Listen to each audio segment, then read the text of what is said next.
Yo, what's up, everybody? I got done a couple hours ago watching AEW's Double or Nothing show, and to be honest, I was really entertained by the show, but at some points it got really strange, I have to admit. Now, for example, the main event, the Stadium Stampede match, that was a pre-taped match.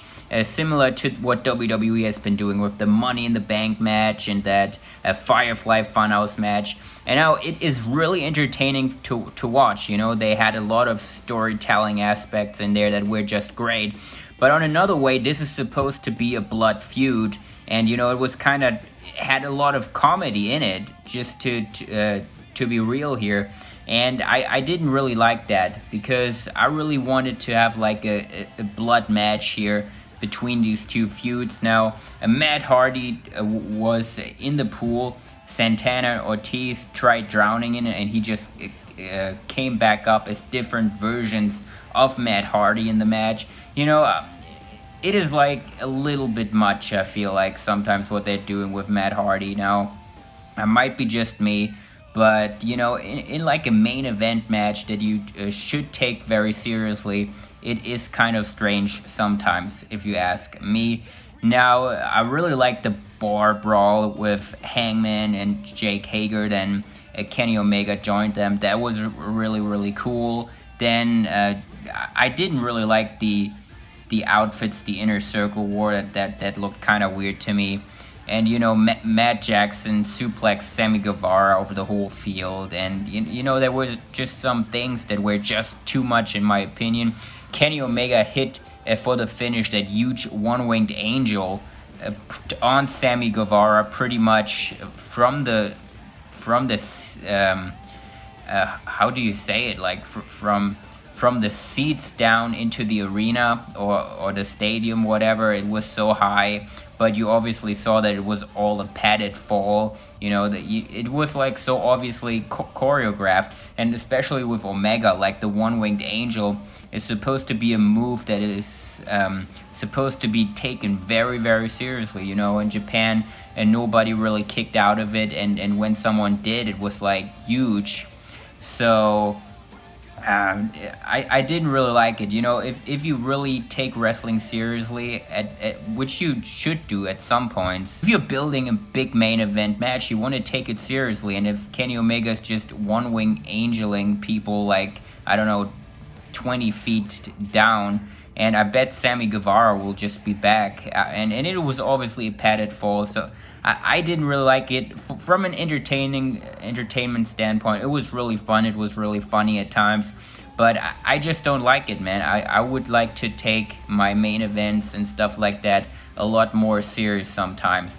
Which I really liked was the Cody Archer match. I thought that was really well done. That was taken very seriously here. You know, Cody doesn't really like to be involved in these type of matches, like with all the weird stuff happening, I feel. And with Archer, that match was really good. Cody ended up winning, which was fine. You know, I think he hit Archer with like 3 or 4 crossroads, so it didn't really hurt Archer too much. Also, Arn Anderson interfered in the match, so and crotched Archer on the top rope. So that was all alright. Cody winning the TNT Championship, I think that was probably my favorite match of the night. We earlier had the ladder match. I only have Darby Allin here, who was in the match. You know, there were some really cool spots in the match. You know, at one point it got kind of ridiculous, like where Marco Stunt was just like taking out everybody, you know, jumping on a pile and everyone fell down. I just think we don't need to have stuff like that in like a ladder match that is determining a number 1 contender for a world championship. You know, it just looked silly, and I don't like these things that much. Now, Darby Allin did like a huge foot stomp with a skateboard, which almost like broke his leg. It was insane. Then Brian Cage made his AEW debut, which was really cool, and he ended up winning the match. It was a very well done match, I think. Would have expected it to be a little bit better, but yeah, minus all these like little comedy things, like Orange Cassidy is fine to me, but like if Marco Stunt jumps on a pile and they all fall down, it is kind of ridiculous to me. And we had the world title match, which was Mr. Brodie Lee and Jon Moxley.